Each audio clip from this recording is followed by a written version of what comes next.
Hi everybody, Jeremy Siskind here. I'm the author of the Jazz Piano Fundamentals series. 3 books in that series. Make sure you have all 3. Solo standards for piano, 8 great arrangement of solo tunes, as well as playing solo jazz piano. I think the industry standard for playing solo jazz piano books. I literally just said the title of my book. Of course, it's the standard. Today is exciting because I love videos where I'm learning a little bit or kind of pushing myself as well as informing you. I want to talk about the augmented scale, not the whole tone scale. Similar, kind of, but definitely not the same thing. And this is a scale that I've certainly known about for a long time. Occasionally I use it, I think about it, but it's not something that comes up a lot in my teaching or my playing. So I relish a chance to talk about it with you, and I'm sure in your comments you'll teach me a little something about it. But let's see, I have 6 things to share with you about the augmented scale. So let's dive in. Here's my little title. So nice.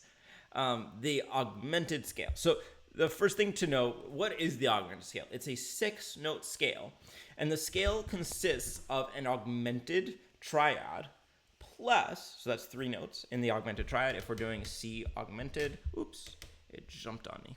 If we're doing C augmented, we're gonna have C, E, and G sharp, or A flat. The enharmonics we could do however we want here. It's a 6-note scale. And the notes that lead into each of these notes by a half a step. So the scale won't start with B, but just so that you can see, B leads to C, E sharp leads to D, and then G leads to G sharp. And that's how we get this scale here.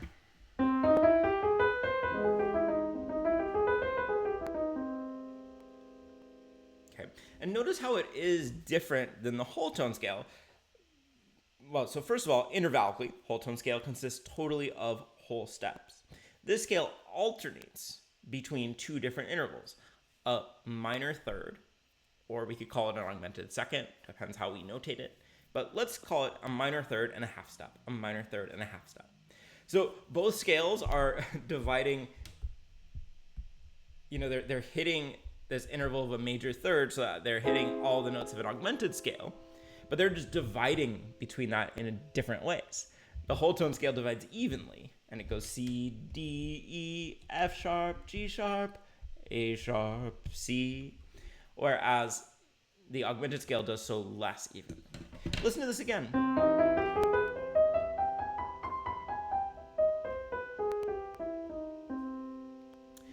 Now, one big difference, I'm going off script a little bit, between the augmented scale and the whole tone scale is the implied 7th. So if we had a whole tone scale, we would have an A sharp or a B flat, which would make it sound like a dominant 7th. But in this augmented scale, we have a B natural, which is just a half step leading to the root, but it does imply slightly more of a major 7th sound. Okay. Now, when you heard about forming this augmented scale, it might have put you in mind, if you're a real theory nerd, of the octatonic scale or the diminished scale, which does, it functions in the same way in that to find a 8-note diminished scale, what we do is we start with the notes of the diminished 7th chord, and then we put a half step lead in to each of those notes. That could be an A sharp, a G sharp, or an A flat. Either way is fine, right? So this is one major way that we find these sorts of scales, is by having the notes of these chords and then adding a note that becomes a chromatic lower neighbor to each of the notes of the scale. Now, so like an octatonic scale, here's your second thing, the augmented scale is a symmetrical scale. So there's only 4 different versions. Only 3 different versions of an octatonic scale, but this repeats every major third, so there's 4 different versions. So if you're gonna start your augmented scale on C and then on E, you're gonna end up with the same notes. And then on G sharp or A flat again, you're gonna get the same 6 pitches each time. So you have 4 different octatonic scales. Sorry, you have only 4 different augmented scales to learn. Now, when I was in college, they taught me that the most, if we're doing this formulaic approach to theory of 1 scale equals 1 chord, the chord that we want to use the augmented scale with is C major 7 sharp 5, or that could also be written as C augmented major 7. 2 ways to say the same thing.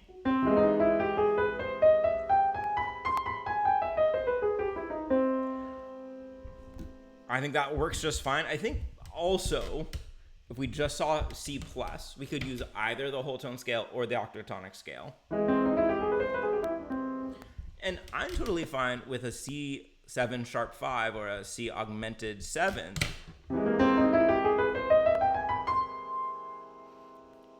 Using this scale, because that major 7th is functioning as a chromatic lower neighbor to the root. It's not leaping.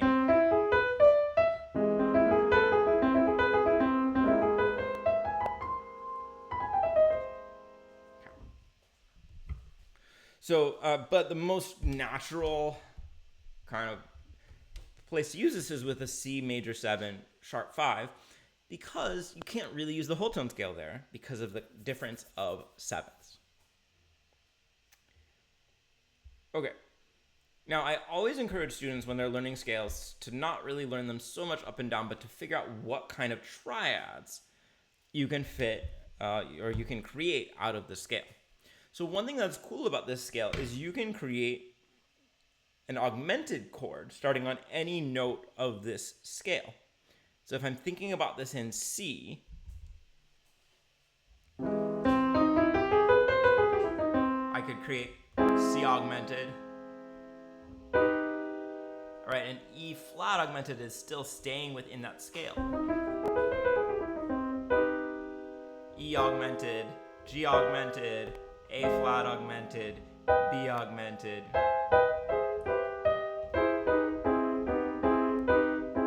It's so cool sounding, right?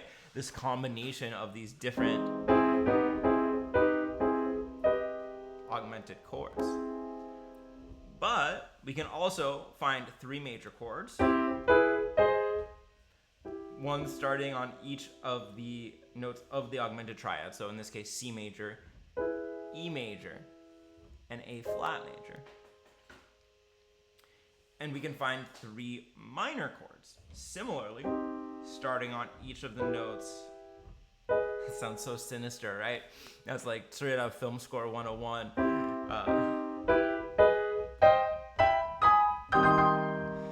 You can find minor chords starting on each of the notes of the augmented triad.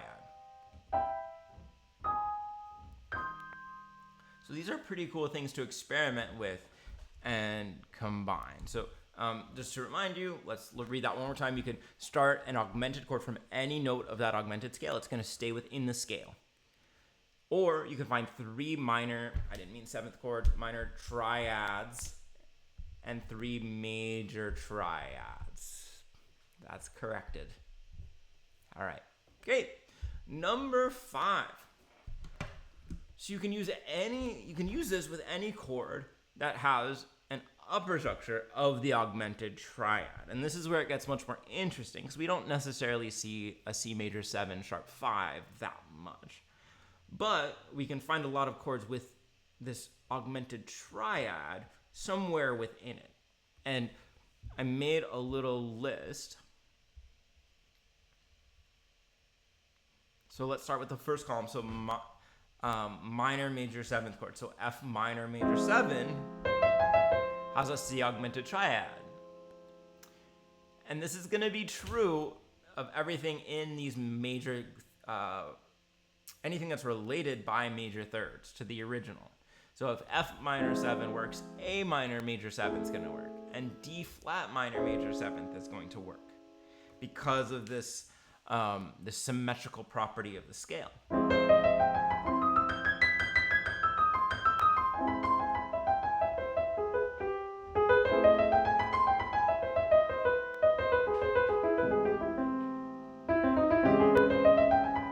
all those minor major seventh chords sound so nice. Half diminished chords.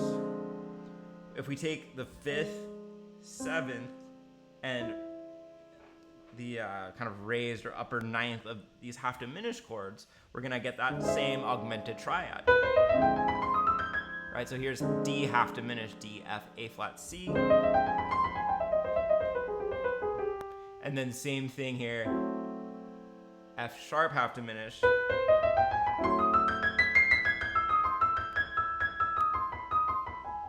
And B flat half diminished. Okay.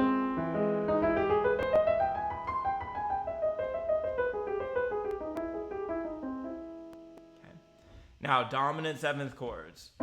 Dominant 7th, sharp 11th chords are going to be a really great place to find this augmented triad. So, for a B flat 7, the 7th, 9th, and then that sharp 11th form that same augmented triad. Sounds so cool playing that augmented scale against it, right? And then same thing, iterating this in major third.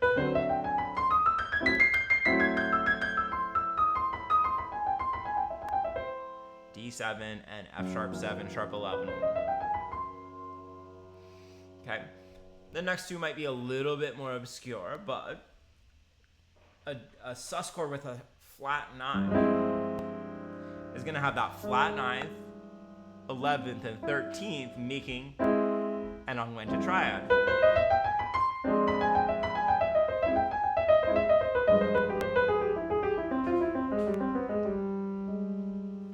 Okay, so you can play around with that. And it's a little bit more of a basic sound on these dominant 7th, flat 13s, because this is the root, the 3rd, and the flat 13th is the sharp 5.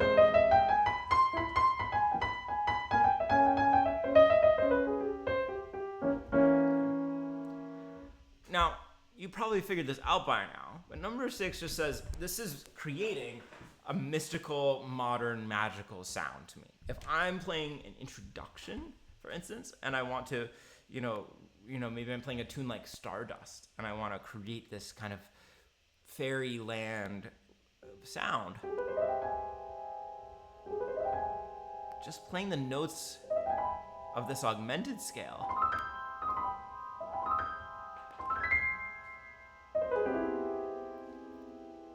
ushers me into that world.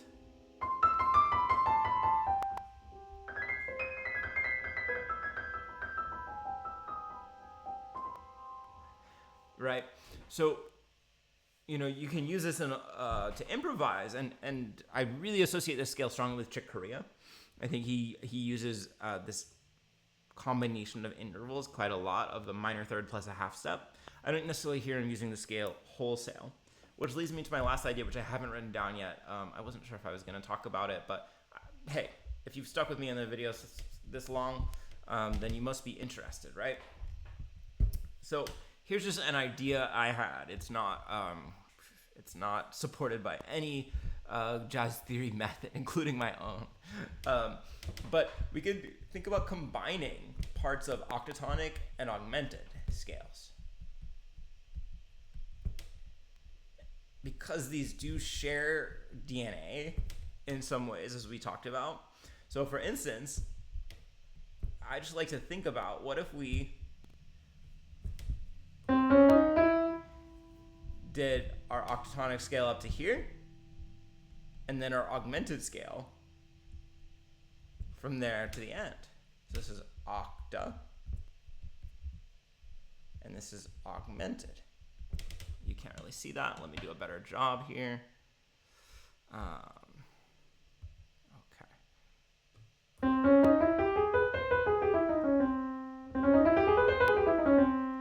It actually doesn't sound that out of character for either one of them to me. What if we reversed it, right? What if we started with the octatonic scale, and then we ended, okay, sorry, maybe I said that wrong because I was trying to write and talk. And then we ended with the octatonic.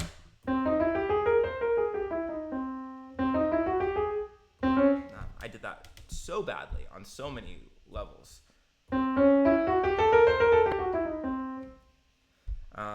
let me add an F sharp in there. See, this is just totally experimental. Like I said, this is one of these videos where I'm learning while you're learning.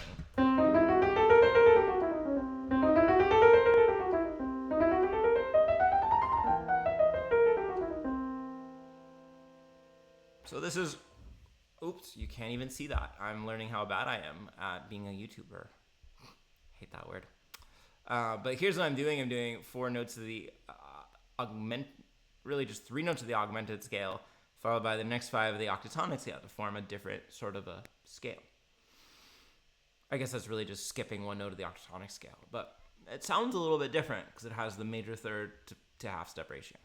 All right, I would say that I'm going to quit while I'm ahead, but I'm quitting while I'm already far behind. If you're digging this kind of talk, I think you might really like Jazz Piano Fundamentals Book 3, Modal and Modern. It does include a bit about the augmented scale in here, but also just lots of fancy, cool scale stuff, using scales for upper structures, playing more like people like Chick Corea and Herbie Hancock. Yeah, if you watched this far, why don't you give me a reason why I should quit YouTube? Because apparently I'm failing at it. All right, everybody. See you later.